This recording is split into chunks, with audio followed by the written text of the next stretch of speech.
തിരുവാവണിരാവ് എഴുതിയ സമയത്ത് അത് എന്നോട് വിനീതേട്ടൻ പറഞ്ഞ് എഴുതിക്കോ, നമുക്ക് എഴുതിയിട്ട് കമ്പോസ് ചെയ്യാന്ന് പറഞ്ഞു. അപ്പോൾ എഴുതിയിട്ട് അപ്പോൾ എഴുതിയപ്പോൾ അതിന് കുറച്ച് ലെങ്ത് ഉണ്ടായിരുന്നു. അപ്പോൾ അത് സിനിമയിലേക്ക് ചെറിയൊരു പാട്ട് മതിയായിരുന്നു. അപ്പോൾ മനസ്സിലായിട്ട് വിനീതേട്ടൻ വിളിച്ച്, നീ എനിക്ക് ഒരു രാമായണം എഴുതി തന്നിരുന്നല്ലോ, അതിൻ്റെ അകത്ത് കുറച്ച് വരി എടുത്ത് ഞങ്ങൾ പാട്ടുണ്ടാക്കിയിട്ടുണ്ടെന്ന് പറഞ്ഞിട്ടാണ് തിരുവാവണിരാവ് ഞാൻ ആദ്യം കേൾക്കുന്നത്. അപ്പോൾ ഇതിൻ്റെ അകത്ത് ബാക്കി വന്ന വരി എടുത്തിട്ട് ഞാൻ വേറൊരു ആൽബത്തിൽ ഞാൻ ചെറുതായിട്ട് എഴുതിയിട്ടുണ്ട്. 25 വർഷം, ഇപ്പം നരസിംഹം എന്ന് പറയുന്ന സിനിമ ഇറങ്ങിയിട്ട് 25 വർഷമായി. അപ്പോൾ 25 വർഷവും അല്ലെങ്കിൽ ഇപ്പം 6-ാം തമ്പുരാൻ ഇറങ്ങിയിട്ട് 28 വർഷമായി എന്നൊക്കെ പറയുന്ന സമയത്ത് അപ്പം ഇതിലൊക്കെ നമ്മുടെ തന്നെ ലൈഫാണ് അവിടെ കിടക്കുന്നത്. അപ്പം നമ്മുടെ ലൈഫ് ഒരു അപ്പം ആ സിനിമ, ആ ലാലേട്ടൻ പടം കാണുമ്പോൾ നമ്മൾ എന്തായിരുന്നു, ഇപ്പം നമ്മൾ എന്താണ്, എങ്ങനെയാണെന്നൊക്കെ ചെയ്യുന്നത്. അപ്പം അങ്ങനെ നമ്മുടെ തന്നെ ഒരു ഗ്രോത്ത് നമ്മൾ മെഷർ ചെയ്യുന്ന വേറൊരു സ്കെയിലാണ് ലാലേട്ടൻ. ആട് 3 പിന്നെ ഓഫ് കോഴ്സ് നമ്മൾ നെക്സ്റ്റ് ലെവൽ ആട് 1, 2, 3 നമുക്ക് പ്രതീക്ഷിക്കാം. എത്ര പാട്ടുകളാണ് ആടിൽ ഇപ്പോൾ ഒരു പാട്ടാണ് എഴുതിയിട്ടുള്ളത്. ഹൃദയപൂർവ്വം അതിൻ്റെ അകത്ത് എഴുതിയിട്ടുണ്ട്. അപ്പം അതിൻ്റെ ഒരു ലൊക്കേഷൻ വെച്ച് കണ്ട സമയത്തിനോട് ലാലേട്ടൊക്കെ എഴുതിയ ആളാണല്ലേ എന്നിട്ട് ലാലേട്ടൻ തന്നെ വന്ന് പറയുമ്പോൾ സന്തോഷം.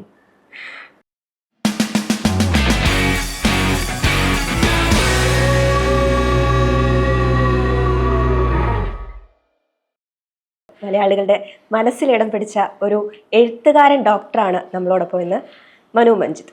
സ്വാഗതം.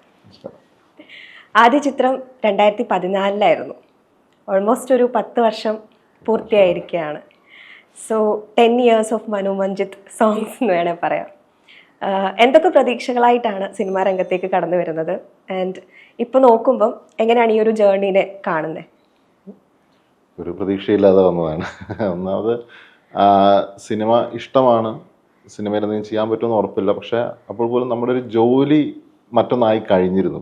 പഠനം കഴിഞ്ഞാൽ ഡോക്ടറായിട്ട് പ്രാക്ടീസ് ചെയ്തുകൊണ്ടിരിക്കുന്നത്. അപ്പം വേറൊരു ഇത് സിനിമ പോലെ ഇത്രയും അൺസർട്ടൻ ആയിട്ടുള്ള സ്ഥലത്തൊക്കെ നമുക്ക് എത്രത്തോളം പോകാം, എത്തിപ്പെടാൻ പറ്റുമോ എന്നുള്ളത് തന്നെ വലിയൊരു ഒരു അത്ഭുതമായിരുന്നു. അപ്പം അത് സംഭവിച്ചു. പിന്നെ അതിനുശേഷം ഇങ്ങോട്ട് ഈ പറഞ്ഞ പോലെ വലിയ കുഴപ്പമില്ലാതെ അങ്ങനെ കുറച്ച് ഇപ്പോൾ 100-120 സിനിമകളായി. അത് മറ്റൊരു ജോലി നിന്നുകൊണ്ട് അത് ചെയ്യാന്ന് പറയുമ്പോൾ ഉള്ളൊരു സന്തോഷം വേറെയാണ്. അപ്പോൾ നമുക്ക് ഒരുപാട് തരത്തിലുള്ള പാട്ടുകൾ എഴുതാൻ പറ്റിയെന്ന് വിശ്വസിക്കുന്നതിൽ കുറേയൊക്കെ ആളുകൾക്ക് ഇഷ്ടപ്പെട്ടു. പിന്നെ നമ്മളത്രയും റെസ്പെക്റ്റ് ചെയ്യുന്ന, അത്രയും ആരാധിക്കുന്ന, നമ്മളൊരു ഫാൻ ബോയ് ആയിട്ടുള്ള ഒരുപാട് പേരുടെ കൂടെ വർക്ക് ചെയ്യാൻ പറ്റി. അങ്ങനെയൊക്കെ ഒരുപാട് ഭാഗ്യങ്ങൾ. ആഫ്റ്റർ ഓൾ ഭയങ്കര ഗ്രാറ്റിറ്റ്യൂഡാണ്. തീർച്ചയായിട്ടും ഭയങ്കര എക്സൈറ്റഡ് ആണ്. അപ്പോൾ ഫസ്റ്റ് ഒരു ബ്രേക്ക് കിട്ടിയ ഒരു പാട്ടെന്ന് പറയാൻ പറ്റുന്നത് ഒരുപക്ഷെ നീലാമ്പലിനായിരിക്കും അല്ലേ? ഒരു വടക്കൻ സെൽഫി എന്ന ചിത്രത്തിലെ. എനിക്ക് തോന്നുന്നു എനിക്ക് കിട്ടിയിട്ടുള്ള ഒരു ഭാഗ്യം എന്ന് പറയുന്നത്, പലപ്പോഴും പലരും പറഞ്ഞു കേട്ടിട്ടുണ്ട് അത് ആദ്യത്തെ സിനിമ ഇറങ്ങിയിട്ടില്ല, അങ്ങനെയൊക്കെയുള്ള, പിന്നെ ഒരുപാട് സ്ട്രഗിൾ ചെയ്യേണ്ടി വരുന്നു ആദ്യത്തെ സിനിമകൾക്ക് വേണ്ടിയിട്ടുണ്ട്. പക്ഷെ നമ്മൾക്ക് എനിക്ക് തോന്നുന്നു ആദ്യത്തെ ആദ്യത്തെ സിനിമ തന്നെ വലിയൊരു വിജയമായിരുന്നു. ഓം ശാന്തി ഓശാൻ ആദ്യം റിലീസായ സിനിമ തന്നെ വലിയൊരു വിജയമായിരുന്നു. അതിലെ പാട്ടുകൾ തന്നെ അത്യാവശ്യം ശ്രദ്ധിച്ചിരുന്നു. പിന്നെ അതിനുശേഷം വന്നതാണെങ്കിൽ ഇപ്പം ലാൽ ജോസ് സാറിൻ്റെ വിക്രമാദിത്യൻ അതിനുശേഷം വന്നൊരു സിനിമയാണ്. പിന്നെ ആട്, കുഞ്ഞിരാമായണം ഒക്കെ അങ്ങനെയൊക്കെ. പിന്നെ ഓഫ് കോഴ്സ് വടക്കൻ സെൽഫി. തീർച്ചയായിട്ടും നീലാംബരൻ വലിയൊരു അത് എന്താ പറയുക, വിനീതേട്ടൻ, ഷാനക്ക് ആ ടീമിലേക്കുള്ള ഒരു എൻട്രി കൂടിയായിരുന്നു. എൻ്റെ മുമ്പ് ഓർമ്മയുടെ മുഖം ചെയ്തിട്ടുണ്ട്. അത് എന്താ പറയുക, ആ സമയത്ത് വന്നിട്ടുള്ള പാട്ടുകളൊക്കെ സിനിമകൾ ശ്രദ്ധിക്കപ്പെട്ടു. അതൊരു വലിയ ഭാഗ്യമാണ്. സിനിമകൾ ശ്രദ്ധിക്കപ്പെട്ടു, അങ്ങനത്തെ ടീമിൻ്റെ കൂടെ വർക്ക് ചെയ്യാൻ പറ്റി. പിന്നെ എനിക്കൊന്ന് തിരുവാവണിരാവൊക്കെ ആയപ്പോഴായിരിക്കും കുറച്ചുകൂടി ഒരു ഇത് വന്നിട്ടുള്ളതെന്ന് തോന്നുന്നു. ഈ നീലാമ്പൽ എന്ന് പറഞ്ഞ പാട്ട് എങ്ങനെയാണ് വിനീതേട്ടൻ ബ്രീഫ് ചെയ്തത്? എന്തായിരുന്നു കിട്ടിയ ബ്രീഫിങ്? നീലാമ്പലിലേക്ക് പോകുന്നതിന് മുമ്പേ ഈ ഓർമ്മയുടെ മുഖമാണ് ആക്ച്വലി ആ ഒരു ടീം. ഇപ്പം ശാന്തി ഓശാന ഷാനക്ക മ്യൂസിക് ചെയ്താണ്. വിനീതേട്ടൻ അതിൻ്റെ അകത്ത് അഭിനയിച്ചിട്ടുണ്ട്, വിനീതേട്ടൻ അതിൻ്റെ അകത്ത് പാടിയിട്ടുണ്ടെങ്കിൽ പോലും പിന്നെ ഓർമ്മയുടെ മുഖം ചെയ്തുകൊണ്ടിരിക്കുന്ന സമയത്താണ് അവർ ഷാനക്കനെ വിളിച്ചിട്ട്, എടോ ഒരു ട്യൂൺ ഉണ്ട്, നീ ഒന്ന് എഴുതി നോക്ക്, ഓക്കെ ആവുകയാണെങ്കിൽ. അപ്പോൾ അന്ന് സമയത്ത് വെച്ചിട്ടുള്ള ഒരു ഇതാണ്, അതായത് ഇതിലെ പാട്ട് ഓക്കെ ആവുകയാണെങ്കിൽ ഇതിലിനി നീ പാട്ട് എഴുതും. പിന്നെ വിനീത് ഇപ്പോൾ ഒരു സിനിമ എഴുതിക്കൊണ്ടിരിക്കുന്നുണ്ട്, അതിലും ചിലപ്പോൾ നീ പാട്ട് എഴുതുന്നുണ്ട്. അപ്പോൾ ആ സിനിമയായിരുന്നു ഈ വടക്കൻ സെൽഫി എന്ന് പറയുന്നത്. അപ്പോൾ ആ പറഞ്ഞ പോലെ സംഭവിച്ചു. എനിക്ക് തോന്നുന്നു ആദ്യം അതിൻ്റെ അകത്ത് ഉള്ള ദൂരെ ദൂരെ എന്നൊരു പാട്ടായിരുന്നു. അപ്പോൾ ആ പാട്ട് എഴുതിയിട്ട് അപ്പോൾ അത് വിനീതേട്ടൻ ഓക്കെ അടിച്ച ആ സമയത്ത് ഷാനക്ക് എന്നെ വിളിച്ചിട്ട് പറയുന്നത് പാട്ട് നന്നായെന്നല്ല, വെൽക്കം ടു അവർ ടീം എന്നാണ് പറയുന്നത്. അതൊരു വലിയൊരു ഇൻവിറ്റേഷൻ ആയിരുന്നു. അപ്പം അതിനുശേഷം പിന്നെ ഈ ആണ് ഇതിൻ്റെ അകത്ത് നീലാമ്പലിൽ നിന്നുള്ള പാട്ടിൻ്റെ അകത്ത്. അപ്പം അപ്പോഴും നമുക്കറിയില്ല എങ്ങനെയാണ് ഒരു സിറ്റുവേഷൻ, ഒരു സിനിമയിലൊരു സിറ്റുവേഷൻ നമുക്കത് വേറെ എവിടെയും പോയി പഠിച്ചിട്ട് ചെയ്യാൻ പറ്റുന്ന ഒരു പ്രോസസ്സല്ലേ പാട്ടെഴുത്തെന്ന് പറയുന്നത്. അപ്പോൾ വിനീതേട്ടൻ ഇങ്ങനെ ബ്രീഫ് ചെയ്ത് തരുന്നു. അപ്പോൾ അതിൻ്റെ അകത്ത് വേറെ കുറേ സിറ്റുവേഷൻ വെച്ചുള്ള കുറേ കാര്യങ്ങളൊക്കെ പറഞ്ഞിട്ടുണ്ട്. അപ്പോൾ ഞാൻ അതൊക്കെ ഉൾപ്പെടുത്തിക്കൊണ്ട് പാട്ടെഴുതാൻ ശ്രമിച്ചപ്പോൾ വിനീതേട്ടൻ പറഞ്ഞു, ഇവിടെ ഇങ്ങനെയൊന്നും കോംപ്ലിക്കേറ്റഡ് ആക്കണ്ട, വളരെ സിമ്പിളായിട്ട് നീ ഒന്ന് ആലോചിച്ച് നോക്ക്. ഈ ക്യാരക്ടറിന് ഇവളോട് ആ സമയത്ത് ഒരു പ്രേമം തോന്നിയപ്പോൾ ഉള്ള പാട്ടാണ്. ഇവളെ കണ്ടിട്ടില്ലായ്മ വേറെ ആരെയും പ്രേമിക്കും, അവൻ്റെ പ്രേമം അത്രയേ ഉള്ളൂ, അങ്ങനത്തെ ഒരു ചങ്ങാതിയാണത്. അപ്പോൾ വളരെ സിമ്പിളായിട്ട് ഇരിക്കും എന്ന് പറഞ്ഞു. അപ്പം അങ്ങനെയാണ് ഈ നീലാമ്പലിൽ നിന്നുള്ള പാട്ട് വളരെ, അപ്പം എന്നോട് ഭംഗിയുള്ള വാക്ക് വെച്ചിട്ടൊന്ന് ഫില്ല് ചെയ്താൽ മതി.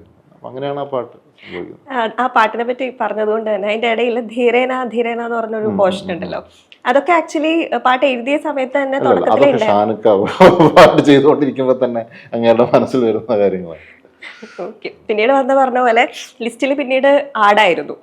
അതൊരു വേറെ തന്നെ ഒരു ലോകമായിരുന്നു എന്ന് വേണേ പറയാം. എങ്ങനെയായിരുന്നു ആ ഒരു വേൾഡിലേക്കുള്ള ഒരു എൻട്രി? അല്ല, അതെന്താന്ന് വെച്ചാൽ എൻട്രി എന്ന് പറയുന്നത് ഇപ്പം അറിയാലോ, മിഥുൻ മാനുവൽ തോമസ് മിഥുജനാണ് എന്നെ സിനിമയിലേക്ക് ഇൻവൈറ്റ് ചെയ്തത്, സിനിമയിലേക്ക്. അത് അപ്പോൾ ഈ ഓം ശാന്തി ഓശാനയുടെ ഷൂട്ട് നടക്കുമ്പോൾ തന്നെ നമ്മളുടെ കുറേ കോമൺ ഫ്രണ്ട്സിലുള്ള ഒരു അനുഭവമാണ് ഈ പറയുന്ന ആടിൻ്റെ ഇതെന്ന് പറയുന്നത്. അപ്പം ഓശാന ഷൂട്ട് നടക്കുമ്പോൾ തന്നെ മിഥുൻ അങ്ങനെ ചോദിക്കുന്നുണ്ട്, നമ്മൾ ആ മറ്റേ ആടിൻ്റെ സാധനം വെച്ച് നമുക്കൊരു ഷോർട്ട് ഫിലിം ചെയ്താലോ എന്ന് ചോദിച്ചിട്ടുണ്ടായിരുന്നു. അടിപൊളിയാണല്ലോ, രസമായിരിക്കുമല്ലോ എന്ന്. പിന്നെ അങ്ങനെ അപ്പം ആ ഷോർട്ട് ഫിലിം ആക്ച്വലി പിന്നെ വലുതാവുമായിരുന്നു. പിന്നെ അത് ഒരു ദിവസം എന്നെ വിളിച്ച് പറഞ്ഞു, എടോ അത് അജു പ്രൊഡ്യൂസ് ചെയ്യാന്നൊക്കെ പറയുന്നുണ്ട്, ആണോ? അവനെ ഗംഭീരമായി. അപ്പോൾ അതിൻ്റെ ഒരു ഇത് വലുതായി. പിന്നെ ഒരു ദിവസം നോക്കുമ്പോൾ എന്നെ വിളിച്ചിട്ട്, എടാ നമുക്ക് സിനിമയായിട്ട് ചെയ്താലോ. അപ്പം ഞാനത് പേടിച്ചു, കാരണം സിനിമയായിട്ട് വന്നാൽ എങ്ങനെയുണ്ട്. അപ്പം ഞാൻ പറയുന്നത് വെച്ചാൽ ആ ഒരു ബേസ് തോട്ട് മുതൽ തന്നെ നമ്മൾ ആ സിനിമയുടെ കൂടെ ഉണ്ട്. അപ്പം അതുകൊണ്ട് തന്നെ എനിക്കൊന്ന് അതിൻ്റെ അത് പാട്ടുകൾ, അതിൻ്റെ ആക്ച്വൽ കഥ വരുന്നത് ഞാൻ കേൾക്കുന്നത് ഒരിക്കൽ ഓം ശാന്തി ഓശാനയുടെ റിലീസിന് ശേഷം ഞാനും ഷാനിക്കയും മിഥുജനും കൂടി എറണാകുളത്ത് നിന്ന് കോഴിക്കോടിലേക്കുള്ള ഒരു കാർ യാത്രയായിരുന്നു. ഷാനിക്കയുടെ കാറിലുള്ളൊരു സമയത്താണ് മിഥുജൻ ഈ കഥ ബ്രീഫ് ചെയ്യുന്നത്. ചിരിച്ച് മറിഞ്ഞ് ഞങ്ങൾ കോഴിക്കോട് എത്തുമ്പോഴത്തേക്കും അപ്പം പിന്നെ അതിന് ആവേശമായിരുന്നു. പിന്നെ ഈ പറഞ്ഞ പോലെ നമ്മൾ ചായ കുടിക്കാൻ പോകുമ്പോഴേക്കാണ് അതിൻ്റെ പാട്ടുകൾ എഴുതിയിട്ടുള്ളത്. അല്ലാതെ നമ്മൾ ഓക്കെ പാട്ട് എഴുതാം എന്ന് പറഞ്ഞിട്ട് ഇരുന്നിട്ടില്ല. അതിനകത്ത് ആ കുട്ടി പാട്ടുകൾ, ഇൻട്രോ സോങ്സ് ഒക്കെ ഉണ്ടല്ലോ, അതൊക്കെ ഇങ്ങനെ സംസാരിച്ചുകൊണ്ടിരിക്കുക വന്ന പാട്ടുകളാണ്. അത്രേ ഉള്ളൂ. എനിക്ക് തോന്നുന്നു ഒരു ഇപ്പോഴും ഒരുപാട് ഫാൻ ബേസ് ഉള്ള ഒരു ചിത്രവും അതുപോലെ തന്നെ ഈ ഓരോ ഇൻട്രോയ്ക്കും ഫാൻസ് ആണ്. അതെ അതെ തീർച്ചയായിട്ടും. അല്ല അതെ, അതിന്റെ ഒരു ചരിത്രം പരിശോധിച്ച് നമുക്കറിയാലോ. അതായത് അങ്ങനെ ബോക്സ് ഓഫീസിൽ അങ്ങനെ തകർന്ന ഒരു സിനിമ വീണ്ടും അതിന്റെ സെക്കൻഡ് പാർട്ട് വരുന്നു, ഇപ്പോൾ തേർഡ് പാർട്ട് വരുന്നു എന്നൊക്കെ പറയുമ്പോൾ തീർച്ചയായിട്ടും അത് ആളുകൾക്ക് അത്ര ഇഷ്ടപ്പെട്ടുകൊണ്ടാണല്ലോ. മിഥുൻ മാനുവലിനെ ആദ്യമേ അറിയായിരുന്നോ? മനു മഞ്ജിത്ത് എന്നുള്ള ആള് നന്നായി എഴുതും, പാട്ടുകളൊക്കെ എഴുതാൻ കഴിവുള്ള ഒരാളാണ്. അല്ല, ഇതൊക്കെ നമുക്ക് എഴുതി നോക്കി വന്നാൽ മാത്രമേ നമുക്ക് പറയാൻ പറ്റുള്ളൂ. കാരണം സിനിമയ്ക്ക് പ്രത്യേകിച്ചും ഒരു സിറ്റുവേഷനുണ്ട്, ആ സിറ്റുവേഷനെ നമ്മൾക്ക് എങ്ങനെ ഉൾക്കൊള്ളാൻ പറ്റുന്നു.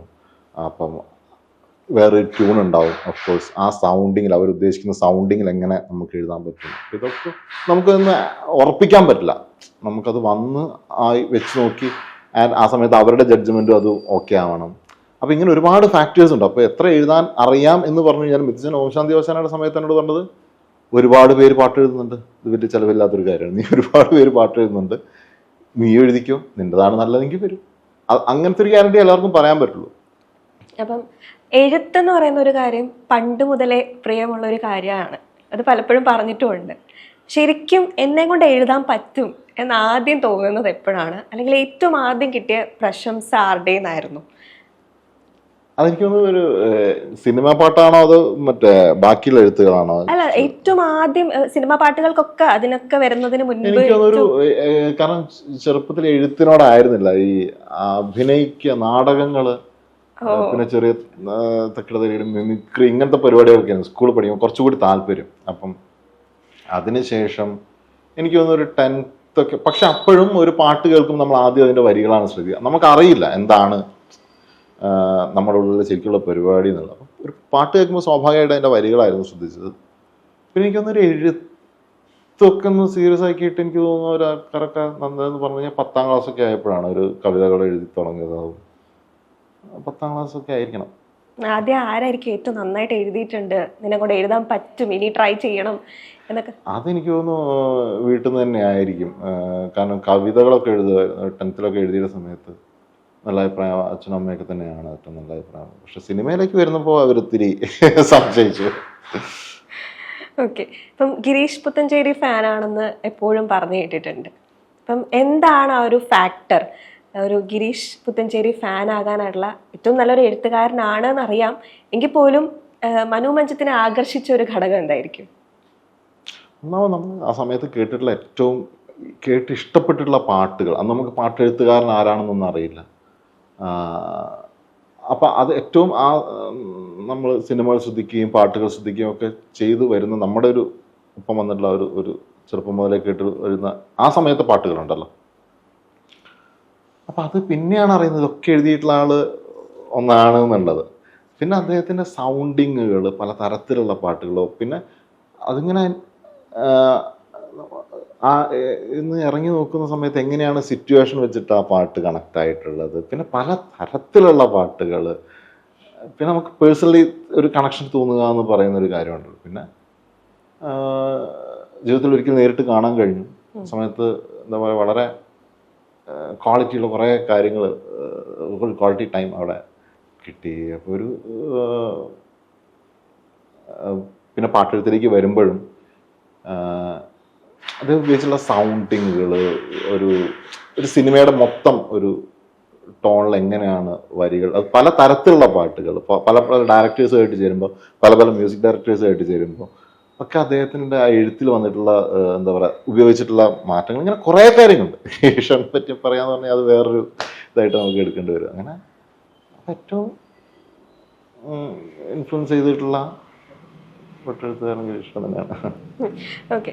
ഈ പാട്ടിൻ്റെ വരികളിലെ വാക്കുകൾ അല്ലെങ്കിൽ അതിൻ്റെ അർത്ഥങ്ങൾ, അർത്ഥവ്യത്യാസങ്ങൾ, ഇതൊക്കെ പലപ്പോഴും ചർച്ച ചെയ്യപ്പെടാറുണ്ടല്ലോ. അപ്പം എത്രത്തോളം കോൺഷ്യസ് ആണ് ഈ പാട്ട് എഴുതാനിരിക്കുമ്പോൾ ഇതിൻ്റെ അർത്ഥം അങ്ങനെ ആയിപ്പോയാൽ, അല്ലെങ്കിൽ ഈ വാക്ക് ഒരുപക്ഷെ തെറ്റിദ്ധരിക്കപ്പെട്ടാലോ എന്നുള്ള തരത്തിലൊക്കെ? അല്ല, ഉണ്ട്, തീർച്ചയായിട്ടും ശ്രദ്ധിക്കാറുണ്ട് അത്തരം കാര്യങ്ങൾ. പിന്നെ ഞാൻ ആ സമയത്തൊന്നല്ല, പൊതുവേ ഞാൻ എൻ്റെ അഭിപ്രായങ്ങൾ പറയുന്നുള്ളതിനപ്പുറത്തേക്ക് ഞാൻ എപ്പോഴും ഡയറക്ടേഴ്സിൻ്റെയും മ്യൂസിക് ഡയറക്ടേഴ്സിൻ്റെയും അവരുടെ ഇൻസ്ട്രക്ഷൻസ് ഫോളോ ചെയ്യാൻ ശ്രമിക്കുന്ന ഒരാളാണ്. അപ്പോൾ അവർക്ക് ഓക്കെ ആവുകയാണെങ്കിൽ ഓക്കെ, ഫൈൻ. പിന്നെ അത് ഒരു തരത്തിലും എൻ്റെ എന്താ പറയുക, എൻ്റെ ഒരു ക്രിയേറ്റിവിറ്റിയോ അല്ലെങ്കിൽ എൻ്റെ ഒരു ആശയങ്ങളോ നേരെ ഓപ്പോസിറ്റായി നിൽക്കുന്ന തരത്തിലുള്ള പാട്ടുകളാണ് ഞാൻ പറയാറുണ്ട്. എനിക്ക് ബുദ്ധിമുട്ടാണെന്ന് പറയാറുണ്ട്. അല്ലെങ്കിൽ ഞാൻ അവരുടെ ധാരണകൾക്ക് വിട്ടുകൊടുക്കുക എന്നുള്ളതാണ് പൊതുവെ ചെയ്യാറ്. ഈ വരികളുടെ അല്ലെ വാക്കുകളുടെ ആവർത്തനം എന്ന് പറയുന്നൊരു ഇത് വരാറുണ്ടോ? എനിക്ക് ഒരു സംശയമാണ്. എന്ന് വെച്ചാൽ ഇപ്പം നമ്മൾ ഒരു പാട്ട് സിറ്റുവേഷൻ ചിലപ്പം പ്രണയം എന്ന് തന്നെ ആയിരിക്കുമല്ലോ. ഒരു സിനിമയിൽ നിന്ന് മറ്റൊരു സിനിമയിലേക്ക് പോകുമ്പോഴും പ്രണയം എന്നുള്ളൊരു സിറ്റുവേഷൻ ആണെങ്കിൽ അപ്പം നമുക്ക് എങ്ങനെയാണ് ഈ വാക്കുകളുടെ റെപ്പറ്റീഷൻ ഒഴിവാക്കാൻ പറ്റുന്നത്? അങ്ങനെ ഒരു ഇത് എപ്പോഴെങ്കിലും നേരിട്ടിട്ടുണ്ടോ? അല്ല, തീർച്ചയായിട്ടും. പ്രത്യേകിച്ച് പ്രണയമൊക്കെ എഴുതുന്ന സമയത്ത് നമ്മൾ ഒരേ തരത്തിലുള്ള ഇമേജസ്, ഒരേ തരത്തിലുള്ള വാക്കുകളൊക്കെ ചിലപ്പോൾ വന്നു പോകാം. അപ്പോൾ അത് നമ്മൾ അറിഞ്ഞിട്ടല്ല, നമ്മൾ പോലും അറിയാതെ വന്നു പോകുന്നതാണ്. അപ്പോൾ ആ സമയത്ത് നമ്മൾ മീൻസ് അത് എന്തെങ്കിലും റെക്കോർഡിങ്ങിന് മുമ്പേയൊക്കെ എന്തെങ്കിലും ചെയ്യാൻ പറ്റുന്ന ഒരു സമയമാണ് നമ്മൾ തന്നെ തിരുത്തും. അത് ഇങ്ങനെ വന്നിട്ടുണ്ട്, പറഞ്ഞിട്ടുണ്ട്. പ്രത്യേകിച്ച് ഇപ്പോൾ എന്താ പറയുക, ഇപ്പം ഡയറക്ടേഴ്സ് എപ്പോഴും പറയുന്നത് ഏറ്റവും സിമ്പിളായിട്ടുള്ള കാര്യം, സിമ്പിളായിട്ട് മതി. അപ്പോൾ സിമ്പിളായിട്ട് വെക്കുക എന്ന് പറയുമ്പോൾ സ്വാഭാവികമായിട്ടും നമ്മൾ ഏറ്റവും കേട്ടിട്ടുള്ളതോ അങ്ങനെയുള്ള സാധനങ്ങളിലേക്ക് പോകാനുള്ള സാധ്യതകൾ കൂടുതലാണ്. അപ്പം നമ്മുടെ ശ്രദ്ധയിൽപ്പെട്ടിട്ടുണ്ട് എന്തായാലും അത് അതിന് മുമ്പേ തന്നെ തിരുത്താൻ പറ്റുന്ന ഒരു സാഹചര്യമാണെങ്കിൽ അതെപ്പോഴും ശ്രദ്ധിക്കാറുള്ള കാര്യം തന്നെയാണ്. ഓക്കെ. അങ്ങനെ ഒരു സിറ്റുവേഷൻ വന്നിട്ടുണ്ടോ? ലൈക്ക് ഒരു റൈറ്റേഴ്സ് ബ്ലോക്ക് എന്നൊക്കെ പറയുന്ന പോലെ? റൈറ്റേഴ്സ് ബ്ലോക്ക് എന്ന് പറഞ്ഞാൽ റൈറ്റേഴ്സ് ബ്ലോക്ക് അല്ല, പക്ഷെ എന്താണ് അവർക്ക് വേണ്ട സംഗതി എന്നുള്ളത് പലപ്പോഴും ചിലപ്പോൾ അവർ കൺഫ്യൂസ്ഡ് ആയിരിക്കും. ഇപ്പോൾ ഡയറക്ടേഴ്സ് ആണെങ്കിൽ ചിലപ്പോൾ ഇത് മതിയോ മറ്റേത് മതിയോ എന്നൊക്കെയുള്ള ഒരു ചിലപ്പോൾ ഒരു വേറെ എന്തെങ്കിലും സ്ഥലത്ത് സ്റ്റെക്കായിരിക്കാം.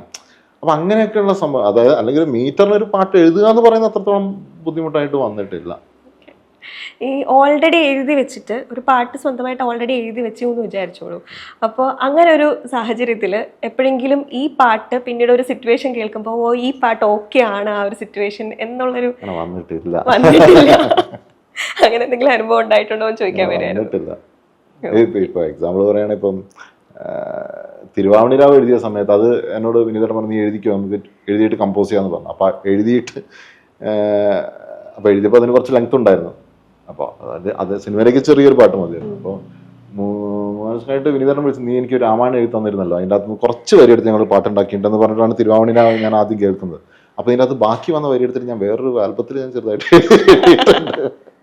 അതിൻ്റെ ചുള്ളിലേക്കൊക്കെ മാറ്റിയിട്ട് അങ്ങനെയൊക്കെയുള്ളൂ. അല്ലാതെ നമുക്ക് കാരണം സിനിമയുടെ സിറ്റുവേഷൻസ് ഇപ്പം അങ്ങനെയല്ലേ, ഭയങ്കര നമുക്കൊരു പ്രൊഡിക്റ്റ് ചെയ്യാൻ പറ്റുന്ന സിറ്റുവേഷൻസിലൂടെ ഒന്നും അല്ലല്ലോ ഇപ്പോൾ. എപ്പോഴെങ്കിലും പാട്ടിന് മ്യൂസിക്കോ എല്ലാം അങ്ങനെ എന്തെങ്കിലും കൈകടത്തി? ഇല്ല ഇല്ല ഇല്ല ഇല്ല, ഒരിക്കലും ഇല്ല. ഓക്കെ, ഒരു ലാലേട്ടൻ ഫാനാണ്. ലാലേട്ട എന്നൊരു പാട്ടും മലയാളികൾക്ക് സമ്മാനിച്ചിട്ടുണ്ട്. അപ്പോൾ ആ ഒരു പാട്ട് എഴുതുമ്പോൾ ഒരുപാട് ടെൻഷൻ അടിച്ചിട്ടുണ്ടെന്ന് പറഞ്ഞു കേട്ടിട്ടുണ്ട്. അപ്പൊ അതിന്റെ കൂട്ടത്തില് എപ്പോഴെങ്കിലും ഉള്ളിലെ ആ ലാലേട്ടൻ ഫാനിനെ സംതൃപ്തിപ്പെടുത്താനായിട്ട് ഏതെങ്കിലും ഒരു വരിയെങ്കിലും അതിൽ മാറ്റി വെച്ചിട്ടുണ്ടോ അല്ലെ കുറിച്ചിട്ടുണ്ടോ? തീർച്ചയായിട്ടും ആ പാട്ടിന്റെ അകത്തല്ലേ ചോദിക്കണേ? അതെ അതെ.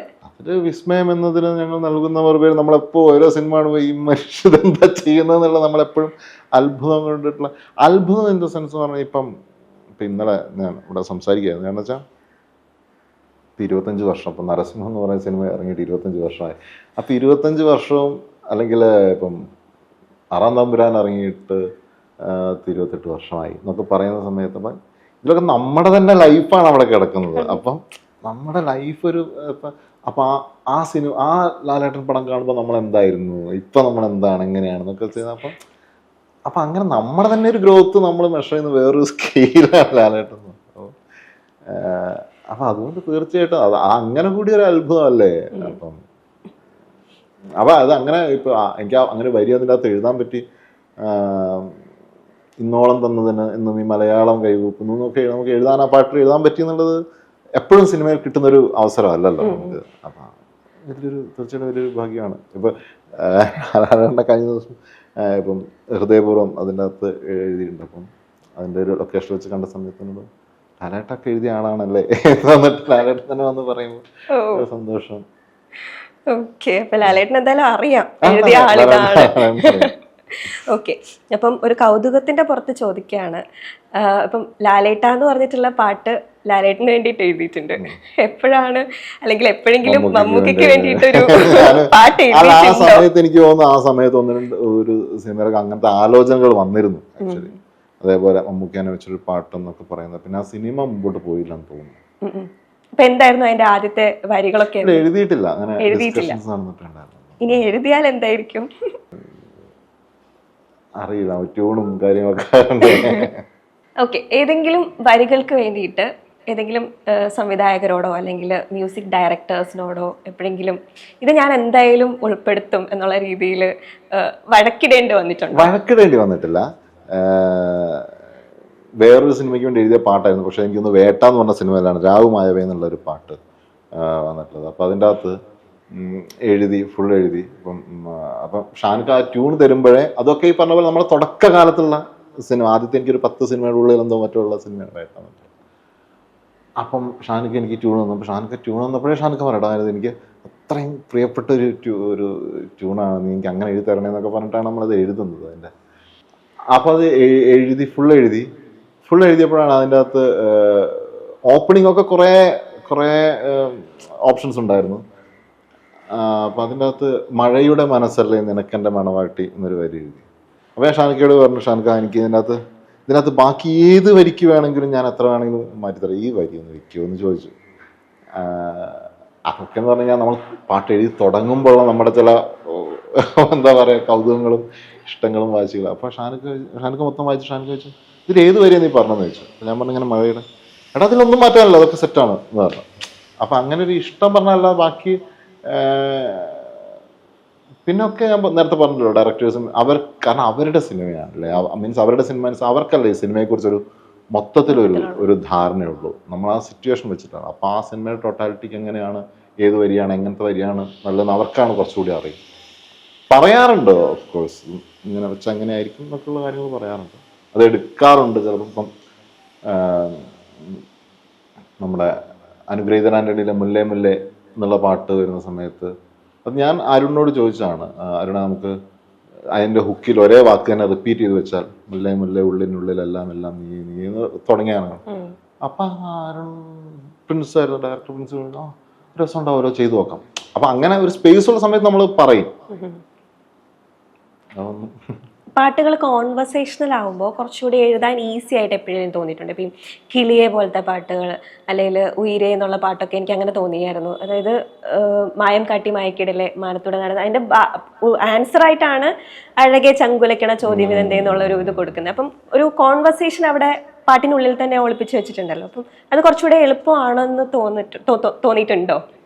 എളുപ്പമല്ല, അത് കുറച്ച് പണിയാണ്. കാരണം കൺവെർസേഷൻ ആവുക എന്ന് പറയുന്നത് നമ്മൾ എക്സാക്ട്ലി അവരുടെ ഇമോഷൻസ് പിടിച്ചെഴുതുക എന്ന് അതിൽ അഭിനയിക്കുന്ന അല്ലെങ്കിൽ ആ കഥാപാത്രത്തിൻ്റെ ഇമോഷൻസിലൂടെ തന്നെ പോയാൽ പറ്റും. മറ്റേ നമുക്ക് നമ്മുടെ പെർസ്പെക്റ്റീവ് എഴുതാമല്ലോ, നമുക്ക് ആ ഒരു സിറ്റുവേഷൻ എങ്ങനെയാണ് നമ്മൾ കണ്ടിട്ട് നമുക്ക് അതിനെക്കുറിച്ച് എഴുതാമല്ലോ, അത് ഇങ്ങനെയാണ്. പക്ഷെ മറ്റേത് അങ്ങനെയല്ല. പിന്നെ നമ്മുടെ പാട്ടുകളുടെ സ്വഭാവം എനിക്ക് തോന്നുന്നു കുറച്ചുകൂടി കോൺവെർസേഷണലായി. പിന്നെ അത് അവരുടെ കിളിയല്ല ഞാൻ പറയുന്നത്, ഉയരമൊക്കെ ആക്ച്വലി അത്രയും ഇൻറ്റൻസ് ആയിട്ടുള്ള സിറ്റുവേഷനാണത്, അങ്ങനത്തെ പെർഫോമൻസ് ആണ്. അപ്പം അവിടെ സ്വാഭാവികമായിട്ട് അവരുടെ ഒരു കോൺവെർസേഷൻ ആയിരിക്കുമല്ലോ നടക്കുക. കിളിയെ പിന്നെ ഒരു ജസ്റ്റ് ഒരു ലവ് സോങ് എന്നുള്ള നിലയിൽ തന്നെ ട്രീറ്റ് ചെയ്താണ്. അപ്പം അതിൻ്റെ ഇടയിൽ ഈ കോൺവെർസേഷൻ വന്നു പോയെന്നേ ഉള്ളൂ. ഒരു സംശയം കൊണ്ട് ചോദിക്കുകയാണ്. അതായത് ഈ കാമി എന്ന് പറഞ്ഞ പാട്ടിനകത്തില് ഇപ്പം ആദ്യത്തെ വരി എന്ന് പറയുന്നത് പെണ്ണെ കണ്ണിൻ തുമ്പത്ത് എന്തേന്നാണ് തുടങ്ങുന്നത്.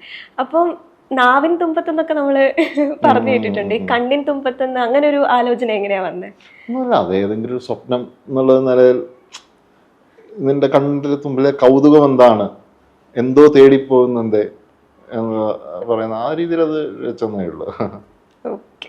അപ്പം ഞാൻ ചില പാട്ടുകൾ പറയാം, അതിൻ്റെ ബ്രീഫിംഗ് എന്താ കിട്ടിയെന്ന് ഒന്ന് പറഞ്ഞാൽ മതി. ഓക്കെ. ഗോദ സിനിമയിലെ ആരോ നെഞ്ചിൽ. ആരോ നെഞ്ചിൽ ഭയങ്കര രസമാണ്. അതായത് ആരോ നെഞ്ചിൽ ആക്ച്വലി അങ്ങനെ ആയിരുന്നില്ല ആ പാട്ട്. അത് വേറൊരു ആദ്യം എഴുതിയത് അങ്ങനെ ആദ്യം പറഞ്ഞതെന്ന് വെച്ചാൽ ബേസിക് പറഞ്ഞാൽ നമുക്കൊരു ഒരു പെപ്പി പരിപാടി പിടിക്കാം. മറ്റേ അതായത്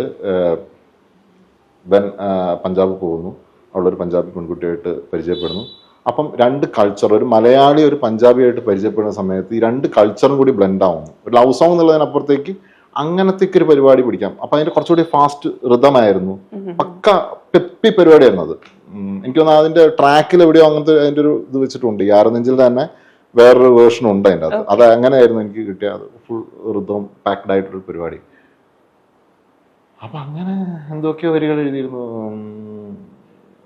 ഈണം മൂളി പഞ്ചാബിൽ അഞ്ചാറിനോളം എന്നൊക്കെ പറഞ്ഞിട്ടൊരു ഒരു പരിപാടി എഴുതി.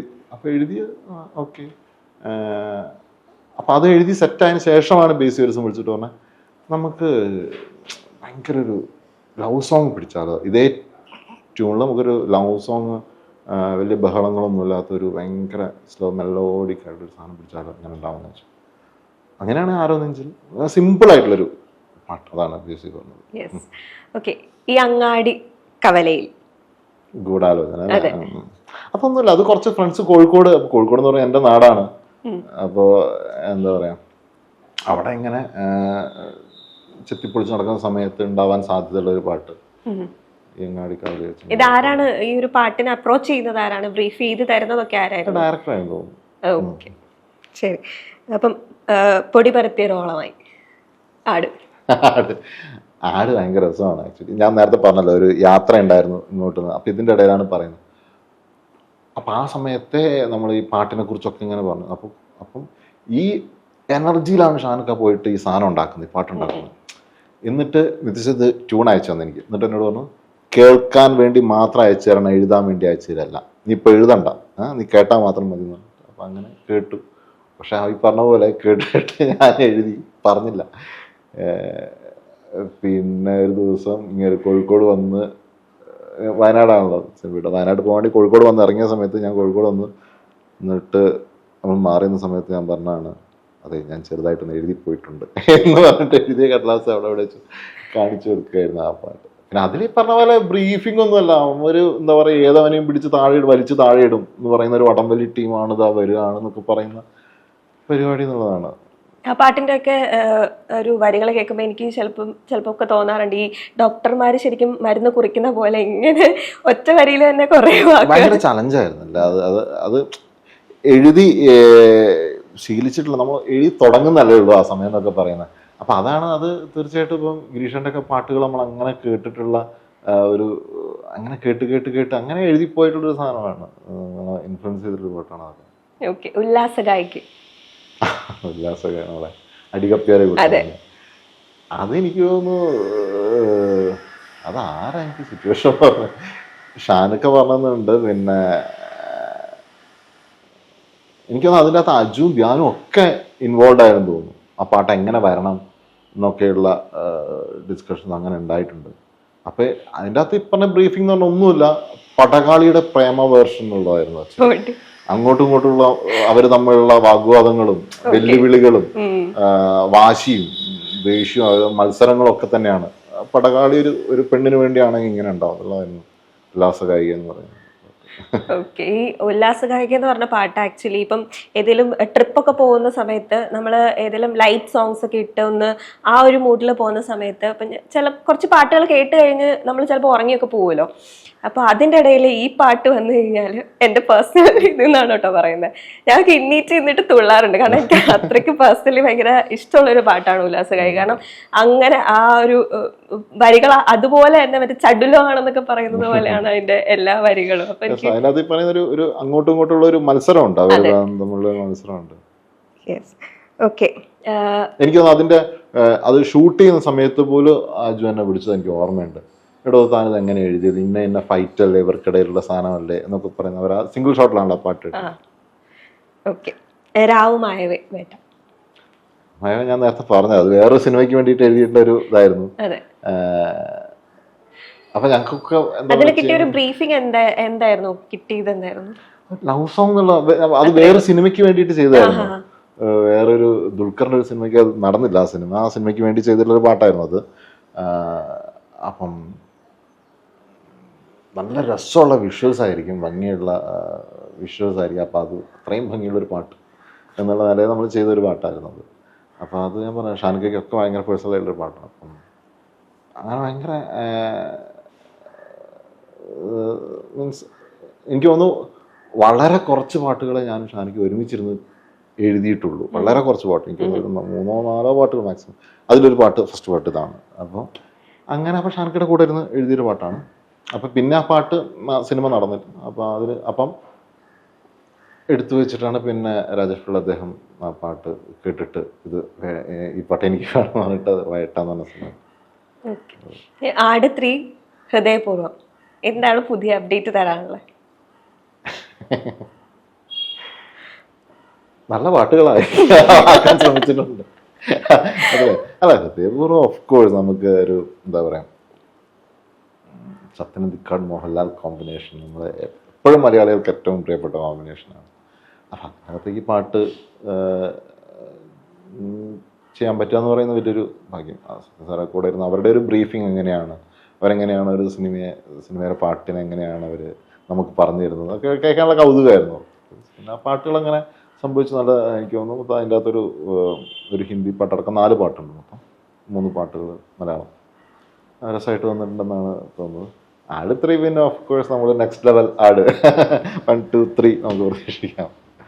എത്ര പാട്ടുകളാണ് ആടിൽ ഇപ്പോൾ ഒരു പാട്ട് എഴുതിയിട്ടുള്ളത്. പിന്നെ അതിനകത്ത് ഓൾറെഡി നമുക്ക് ഇഷ്ടമാതിരി പാട്ടുകളുണ്ടല്ലോ, ഇപ്പോഴും ആളുകൾ പാടിക്കൊണ്ട് നടക്കുന്ന പാട്ടുകളുണ്ടല്ലോ അതിനകത്ത്. സ്ക്രിപ്റ്റിംഗിലേക്ക് കൂടി കിടക്കുകയാണെന്ന് പറയുന്നു. അപ്പം എന്താണ് അതൊരു ആഗ്രഹം മാത്രമാണ്.